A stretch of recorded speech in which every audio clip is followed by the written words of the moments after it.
Hello, welcome all. Today we will start the temperature measurement chapter. In temperature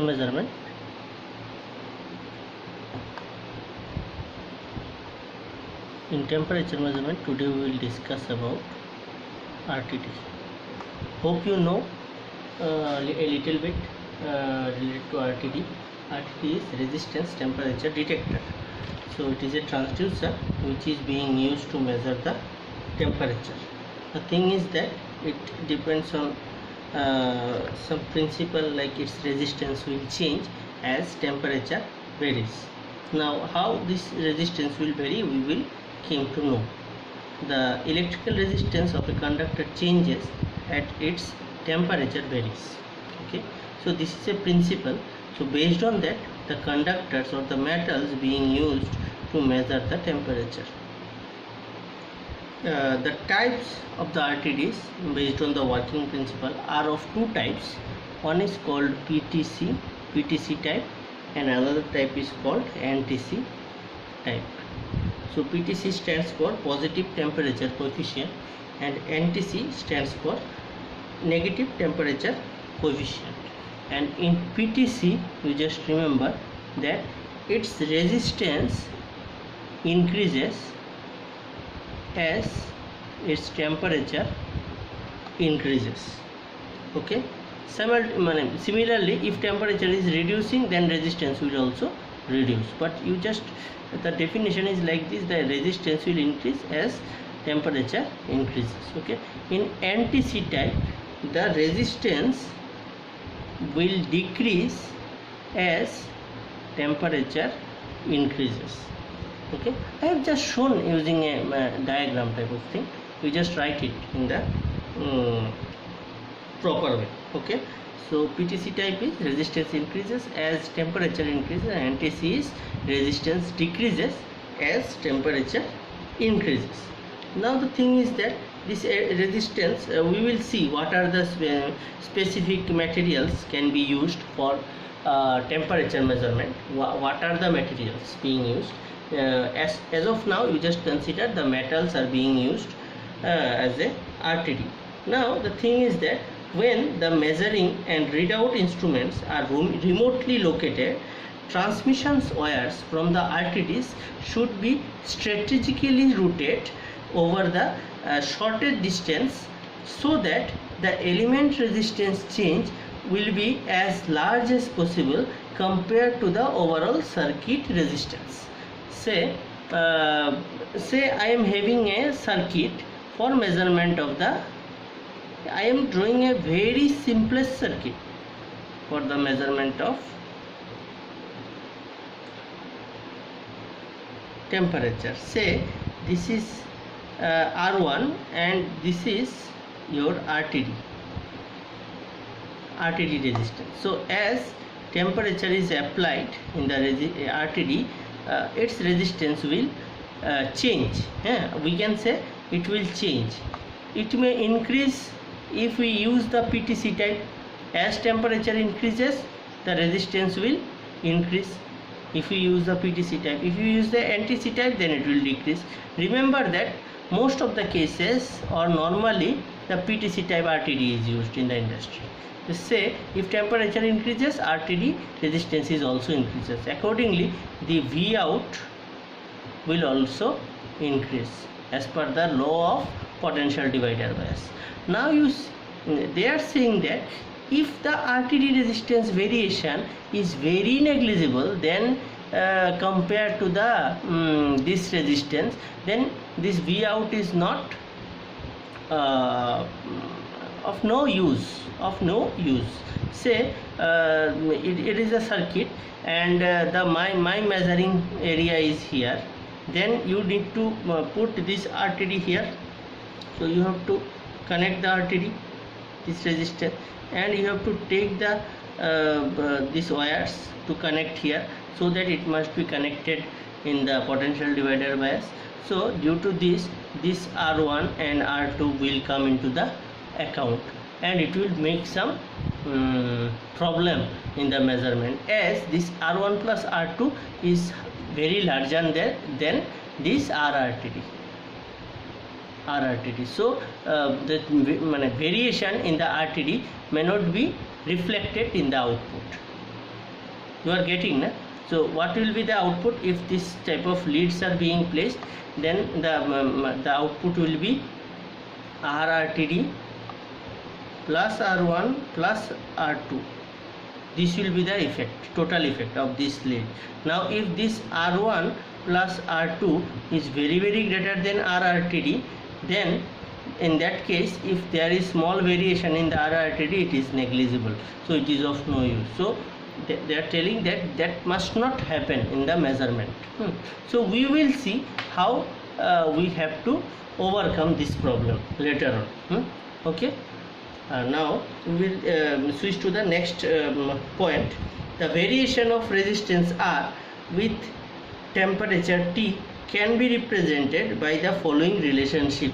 How the RTD resistance is being presented? RT, say at temperature T equal to R0 into 1 plus alpha 1 T plus alpha 2 T square plus dot plus alpha n T to the power n plus dot this. So what is the relation? In some books you will get the expression is R0 into 1 plus alpha T. That's it. The higher order term they have neglected. But the a basic equation is like this. While representing on that way, we are actually ignoring the higher order terms. Okay. So you just say this R0 is the resistance at temperature at T equal to 0 degree Kelvin, and RT is the resistance at T degree Kelvin. But the relation is obviously it is non-linear. Up to this it seems like linear. After this square term, cube term, to the power n term, and so on and so forth. So those terms together makes it non-linear. Okay. But normally we represent it in such like RT is equal to R0 into 1 plus alpha T. That's it. The other terms we are just neglecting. So this expression we are considering as linear. So if the question comes like whether RTD is linear or non-linear, you just mention it as linear. Okay. But practically it is not. Now the RTD elements are fabricated to minimize the effect of the mechanical shock. So it is the elements are fabricated in such a way so that the mechanical shock must not affect the system. Why mechanical shock? Like due to some pressure. Suppose due to the pressure the things should not change. The resistance must not change due to the shocks and all, mechanical shocks. Next we will see the construction of RTD, basic construction. So what is the construction of RTD? Say this is the RTD.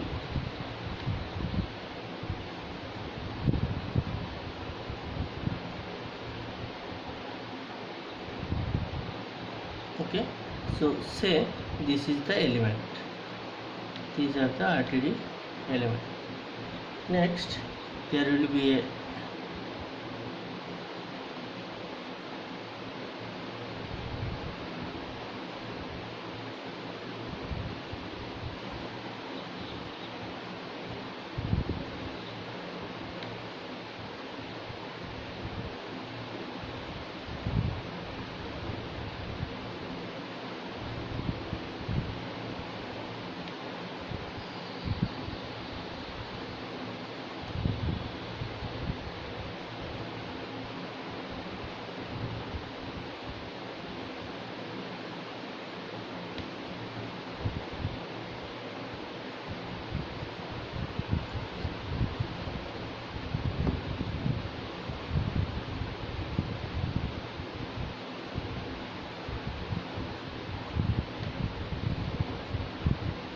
so you see this is called element, RTD element, and this is called sheath, the artery sheath. This is the mounting threads,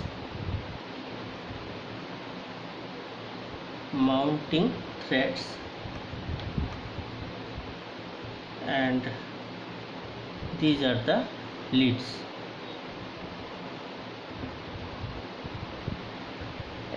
Artery leads.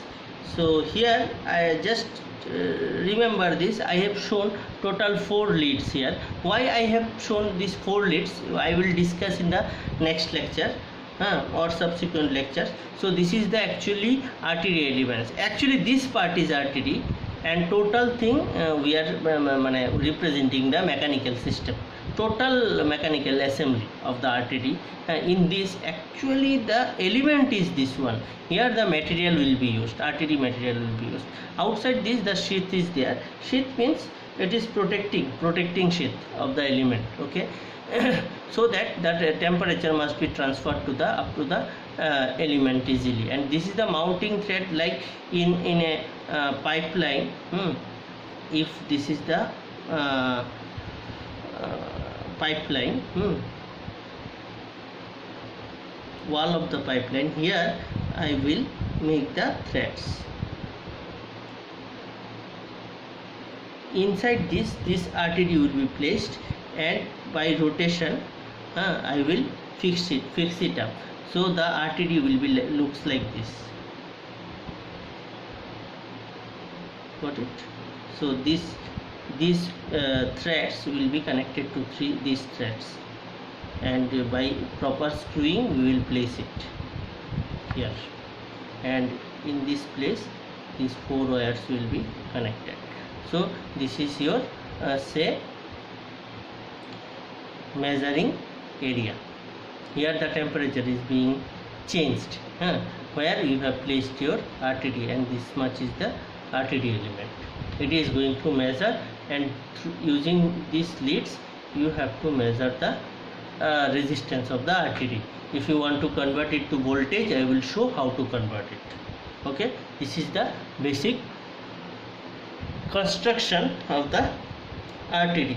In the next lecture we will see what are the different materials can be used for measurement of the temperature.